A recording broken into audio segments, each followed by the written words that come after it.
السلام علیکم ورحمۃ اللہ وبرکاتہ۔ یہ تقریباً 35 سال پرانی بات ہے۔ میری اور میری چھوٹی بہن کی شادی ایک ساتھ ہی ہوئی تھی۔ سب بہت خوش تھے، لیکن شادی کے تھوڑے ہی دن بعد میرا بہنوئی ایسے بیمار رہنے لگا تھا۔ بہت جگہ دکھایا، مختلف ٹیسٹ بھی ہوئے، جھاڑ پھونک بھی کی، تعویذ گنڈے بھی کیے، لیکن اس کا مرض تھا کہ ختم ہونے کی بجائے بڑھتا ہی جا رہا تھا۔ نہ جانے کون سا مرض تھا کہ ڈاکٹروں کی بھی سمجھ میں نہیں آ رہا تھا۔ بہنوئی ٹھیک ہونے کی بجائے دن بدن کمزور اور سوکھتے ہی جا رہے تھے، جو ہم سب کے لیے تکلیف کا باعث تھا۔ میری بہن جو ابھی نئی نئی دلہن ہی تھی، وہ الگ فکر میں گھل رہی تھی۔ اس کی آنکھوں میں ہر وقت نمی چھائی رہتی، وہ ہنسنا تو بھول ہی گئی تھی۔ اس کے چہرے پر اس کے اداسی ویرانی سی چھا کر رہ گئی تھی۔ ہم سب اس کو سمجھاتے، تسلی دیتے، لیکن وہ روتی رہتی تھی، جس سے ہم سب اذیت میں مبتلا تھے۔ میرا بہنوئی کیونکہ اکلوتا ہی تھا، ماں باپ بھی نہیں تھے، ایک صرف شادی شدہ بہن تھی اور ایک چچا تھے جو اس کے گھر کے برابر میں ہی رہتے تھے۔ اب بہنوئی کی بیماری کی وجہ سے اس کا کاروبار بھی دیکھ رہے تھے، اور پھر ایک دن مجھ سے میری بہن کی پریشانی نہیں دیکھی گئی، تو میں نے بہن اور بہنوئی کو اپنے گھر لے آیا کہ جب تک بہنوئی ٹھیک نہیں ہو جاتے تو یہ میرے ساتھ ہی رہیں۔ میں نے اچھے سے اچھے ڈاکٹر کو دکھایا، لیکن سب مایوس ہو گئے۔ بہن کو میرے گھر آئے 2 ہفتے سے زیادہ ہو گئے تھے، لیکن ہمیں کہیں کوئی کامیابی نہیں ملی تھی۔ میں کتنے عاملوں کو بھی دکھا چکا تھا، لیکن سب کا یہی کہنا تھا کہ اب ان میں کچھ نہیں بچا، بہت سخت عمل ہے، ہمارے بس کی بات نہیں رہی ہے۔ میں نے یہ بات اپنی بہن سے چھپائی تھی، کیونکہ وہ اور بھی پریشان ہو جاتی۔ میں اندر ہی اندر فکر میں گھل رہا تھا، میرا بہنوئی مر رہا ہے اور میں چاہ کر بھی کچھ نہیں کر پا رہا تھا۔ میرے دن رات انگاروں پر گزر رہے تھے۔ میں ساری ساری رات جاگتا اور چھت پر ٹہلتا رہتا، اور دیمک کی طرح اندر ہی اندر میں بھی کھوکھلا ہو رہا تھا۔ لیکن روز ایک دن چائے کی ہوٹل پر بیٹھا ہوا سوچوں میں ڈوبا ہوا تھا کہ ساتھ والی کرسی پر کوئی آ کر بیٹھا اور اس نے پانی کا جگ اور گلاس منگوایا۔ بہرا اس کو پانی کا جگ گلاس دے کر چلا گیا۔ آدمی نے دوبارہ آواز دی اور کہا کہ میں نے تو تم سے پانی کا جگ منگوایا تھا، اور تم دودھ کیوں لے آئے؟ بہن نے بڑی حیرت سے دیکھا، اور جگ میں دیکھا تو اس نے واقعی دودھ تھا۔ میں نے کہا کہ پتہ نہیں صاحب، میں نے تو پانی ہی لے کر آیا تھا، چلے میں دوبارہ لے آتا ہوں۔ پانی جیسے اس نے جب اٹھایا تو اس میں پانی تھا۔ اس نے کہا صاحب آپ تو تنگ کر رہے ہیں، اس میں تو پانی ہی ہے جو میں لے کر آیا تھا۔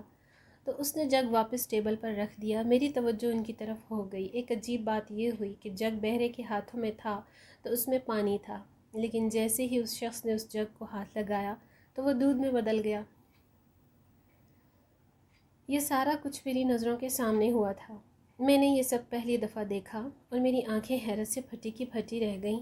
بہرا بھی جا چکا تھا۔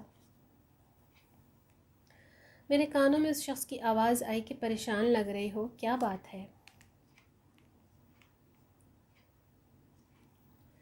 میں نے اس کو دیکھا، وہ بہت زیادہ زبردست خاندانی سا لگ رہا تھا، کوئی جادو، کوئی جعلی عامل بالکل نہیں لگ رہا تھا۔ داڑھی بھی تھی، شلوار قمیض سی پہنی ہوئی تھی۔ میں چپ رہا تو مجھے بولا کہ تم مجھ پر بھروسہ کر سکتے ہو، جو بھی پریشانی ہے مجھے شیئر کر سکتے ہو، میں تمہارے کچھ کام آ سکوں۔ تو میں نے سوچا چلو ایک تجربہ اور بھی صحیح، شاید یہ میرے کام آ سکے۔ میں نے اس کو اپنی ساری بات بتائی اور شیئر کیا۔ وہ بہت تحمل سے گردن جھکائے میری بات سنتا رہا۔ جب میری بات ختم ہوئی تو اس نے کہا کیا تم مجھے ابھی اپنے بہنوئی کو دکھا سکتے ہو؟ میں نے کہا کیوں نہیں، وہ میرے ہی گھر پر ہے اور میں چاہتا ہوں کہ جلد سے جلد اس کا علاج شروع ہو جائے۔ مجھے امید نہیں تھی کہ وہ ابھی میرے ساتھ چلنے پر راضی ہو جائیں گے، کیونکہ رات کافی دیر ہو چکی تھی۔ انہوں نے کہا کہ چلو، اور میں ان کو گھر لے کر آ گیا۔ گھر آ کر میں نے اپنی بیوی، بہن اور امی کو دوسرے کمرے میں بھیجا، اور میں نے عامل صاحب کو اندر بلا لیا۔ انہوں نے میرے بہنوئی کو دیکھا، تھوڑی دیر حساب کتاب کیا، ان کے چہرے پر پریشانی آ گئی۔ جلدی سے انگیٹھی پر سرسوں کا تیل گرم کرو۔ میں نے فوراً حکم کی تعمیل کی اور ایک کڑھائی میں تیل گرم کرنے کے لیے رکھ دیا۔ جب تیل کھولنے لگا تو عامل صاحب نے تازہ وضو کیا اور کچھ پڑھتے ہوئے اپنا گیلا پیر اس کھولتے ہوئے تیل میں ڈال دیا۔ میں کانپ کر رہ گیا کہ کیونکہ کوئی عام آدمی اس کھولتے تیل میں اپنی انگلی بھی نہیں ڈال سکتا تھا۔ تھوڑی سی چھن کی آواز آئی اور چند لمحوں بعد انہوں نے اپنا پاؤں واپس نکال لیا۔ پیر بالکل صحیح تھا، جیسے کچھ ہوا ہی نہیں۔ پیر صاف کر کے انہوں نے مجھے کہا کہ دیکھو تمہارے بہنوئی پر زبردست کالا جادو کروایا گیا ہے۔ جس کی مدت اب ختم ہونے والی ہے، یعنی تمہارے بہنوئی کے پاس اب وقت نہیں ہے۔ تو میں نے کہا یعنی کوئی میرے بہنوئی کو مروانا چاہتا ہے، لیکن کون؟ کس کو میرے بہنوئی سے دشمنی ہے؟ کس کو میرے بہنوئی سے اس قدر تکلیف ہے کہ وہ اسے جان سے ہی مارنا چاہتا ہے؟ دیکھو، تمہارے بہنوئی کا کوئی عزیز ہے، مرد ہے، جو تمہارے بہنوئی کی جان لینے کے پیچھے پڑا ہوا ہے۔ اب یہ تو تمہیں بہتر معلوم ہوگا کہ تمہارے بہنوئی کے مرنے سے کس کو فائدہ ہوگا۔ میں نے کہا لیکن میرے بہنوئی کو تو صرف ایک ہی بہن ہے، بیوہ، جس کی 2 بیٹیاں ہیں۔ ان کی کفالت بھی میرے بہنوئی کے ہی کاروبار سے ہوتی ہے۔ ہاں، ایک چچا ہے، وہ بہت نیک انسان ہے، آج کل بہنوئی کا کاروبار بھی وہی دیکھ رہے ہیں۔ انہوں نے کہا آج کل نیکی بدی کو کون دیکھ سکتا ہے، پرکھ سکتا ہے؟ دولت بری چیز ہے کہ بھائی بھائی کا دشمن ہو چکا ہے۔ اور تم چچا کی بات کرتے ہو، تم نے بتایا کہ تمہارا بہنوئی تو اکلوتا ہے، یعنی اپنے چچا کا اکلوتا بھتیجا ہے، یعنی ان کے بھائی کی جائیداد کا وارث ہے، تو پھر وہ کیوں چاہیں گے کہ یہ زندہ رہے اور جائیداد پر عیش کرے؟ وہ تو سب کچھ ہتھیانا ہی چاہیں گے نا۔ مجھے ہضم نہیں ہو رہی تھی یہ بات۔ میں نے کہا پھر بھی کوئی دولت کے لیے اتنا گر سکتا ہے کہ اپنے ہی خون کی جان لینا چاہے؟ عامل صاحب نے کہا اس کو چھوڑو، ہم تمہیں شکل دکھا دیں گے، تم خود پہچان لینا۔ فی الحال کام کی بات کرتے ہیں، تم ہمیں کیا نذرانہ دے سکتے ہو؟ اپنے بہنوئی کے علاج کے لیے اس سے پہلے ہماری چند باتیں سن لو۔ ہم اصلی سید ہیں اور خاندانی عمل کرتے ہیں، ہمارے بزرگوں نے ہمیں بخشا ہے۔ یہ سب کچھ، یہ عمل جو ہم کرنے جا رہے ہیں، صرف ضرورت کے تحت سال میں 1 یا 2 بار سے زیادہ نہیں کرتے۔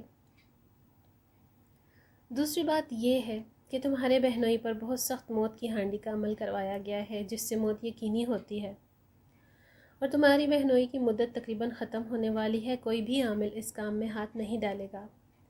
بہت سخت عمل ہے، اب بتاؤ۔ میں نے ان کے سامنے ہاتھ جوڑ دیے۔ میں نے کہا خدا را شاہ صاحب، اللہ کے بعد آپ کا ہی سہارا ہے، میں آپ کی زندگی بھر غلامی کرنے کو تیار ہوں، بس میرے بہنوئی کو بچا لیں، میری بہن کا سہاگ اجڑنے سے بچا لیں۔ انہوں نے کہا ہم ضرور کریں گے علاج، بلکہ ہم آئے ہی اس لیے ہیں، لیکن کیا تم اس عمل کی کاٹ کا خرچہ برداشت کر سکتے ہو؟ میں نے کہا آپ بتائیے، میں کیسے بھی کر کے دوں گا۔ انہوں نے کہا ویسے تو اس کام کے 10,000 بنتے ہیں، لیکن تم 6,000 دے دینا، کہو منظور ہے؟ اس زمانے میں 6,000 بھی بہت بڑی رقم تھی، اور میں اپنے بہنوئی کے علاج کے لیے یہ سب کرنے پر بھی تیار ہو چکا تھا۔ اس سے پہلے میں بہت سی رقم اپنے بہنوئی کے علاج پر برباد کر بھی چکا تھا۔ میرا بھی اپنا ایک کاروبار تھا، میں نے ہر حامی بھر لی، میں ہر قیمت پر بہن کو جڑنے سے بچانا چاہتا تھا۔ میں نے کہا جی شاہ صاحب، مجھے منظور ہے۔ شاہ صاحب نے کہا تو پھر سنو، یہ جو بھی ہم نے تیل تیار کیا ہے، یہ آج رات سے ہی اس تیل کی مالش شروع کر دو۔ یاد رہے مالش پورے جسم پر کرنی ہے اور روزانہ کرنی ہے۔ اب ہم چلتے ہیں، باقی کام پرسوں کریں گے انشاءاللہ، امید ہے کامیابی ہوگی۔ وہ چلے گئے۔ میں نے گھر میں آ کر خواتین کو ساری بات بتائی، ان کو تسلی دی، اب جلدی دولہا بھائی ٹھیک ہو جائیں گے۔ میری باتیں سن کر میری بہن کے چہرے پر تھوڑی سی رونق آئی۔ بہرحال میں بہنوئی کو کمرے میں لے آیا، وہ بے سدھ پڑے تھے۔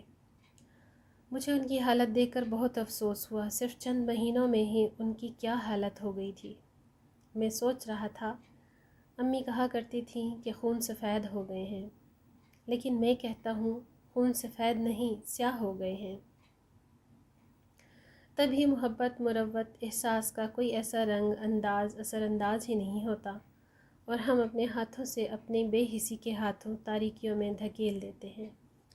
اور کالا جادو اتنا خطرناک اور اتنا گندا عمل ہے، اور کروانے والا اگر مسلمان ہو تو وہ تو اسی وقت دائرہ اسلام سے خارج ہو ہی جاتا ہے، اور افسوس ان لوگوں پر ہے کہ جو جانتے ہیں بوجھتے جہنم میں گرتے ہیں، اور مسلمان ہو کر خوف خدا نہیں کرتے، اور اتنا کبھی فعل سر انجام دیتے ہیں، خود کے ساتھ ساتھ دوسروں کی زندگی بھی تباہ کر دیتے ہیں۔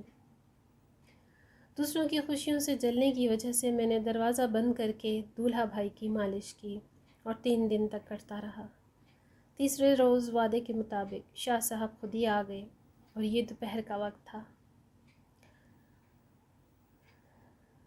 میں ان کو لے کر دولہا بھائی کے کمرے کی طرف آ گیا۔ انہوں نے مجھے کہا آج ہمیں بڑا عمل کرنا ہے، اجازت ہے؟ میں نے کہا جی صاحب۔ جی جیسے مرضی۔ انہوں نے کہا کوئی بچہ تو نہیں ہے گھر میں؟ میں نے کہا جی نہیں، صرف خواتین ہیں۔ انہوں نے کہا ان سب کو تاکید کر دو اور ایک ہی کمرے میں جمع کر دو، ایک ہی کمرے سے کوئی بھی باہر نہ نکلے، عمل بہت سخت ہے، دراصل آج ہم ہانڈی یہاں بلوائیں گے۔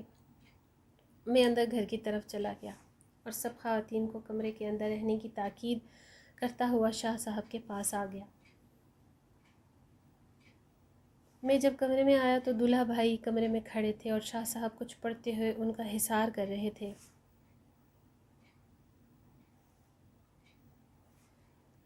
دولہا بھائی میں نہ جانے کیسے کھڑے ہونے کی طاقت آ گئی تھی، یہ میری سمجھ سے باہر تھا۔ شاید یہ اس تیل کا کمال تھا جو مالش کرنے کے لیے دیا گیا تھا، اور میں نے بلا نہا 3 دن تک اس تیل کی مالش کی تھی۔ اس لیے دولہا بھائی بڑی ہمت سے دیوار سے لگے کھڑے تھے۔ شاہ صاحب نے دولہا بھائی کو کہا بیٹا تمہیں کسی بھی صورت میں اس حصار سے باہر نہیں نکلنا ہے، ورنہ سارا عمل الٹا پڑ جائے گا، یہیں کھڑے رہو عمل ختم ہونے تک۔ تو انہوں نے جی کہہ کر سر جھکایا۔ اس کے بعد شاہ صاحب نے میرا بھی حصار کیا اور پھر دائرہ بنا کر حصار کر کے خود بھی بیٹھ گئے اور پھر پڑھنا عمل شروع کر دیا۔ تھوڑی ہی دیر گزری تھی کہ کمرے میں موجود روشن دان میں زبردست گڑگڑاہٹ ہونے لگی۔ میں نے چونک کر روشن دان کی طرف دیکھا تو وہاں ہانڈی پھنسی ہوئی تھی۔ ہانڈی کو آتا دیکھ کر شاہ صاحب کے عمل میں تیزی آ گئی اور وہ بلند آواز میں کچھ پڑھنے لگے۔ جیسے جیسے شاہ صاحب کی آواز بلند ہو رہی تھی، ہانڈی کی گڑگڑاہٹ بڑھتی جا رہی تھی، لیکن وہ نیچے نہیں آ رہی تھی۔ پھر شاہ صاحب نے اس کو قسم دی تجھے حضرت سلیمان کی قسم ہے، نیچے آؤ۔ جیسے یہ الفاظ دہرائے، ہانڈی زوردار گڑگڑاہٹ کے ساتھ کمرے میں اتری، تھوڑی سی چرچرانے کے بعد زوردار دھماکے سے زمین پر گر کر پھٹ پڑی۔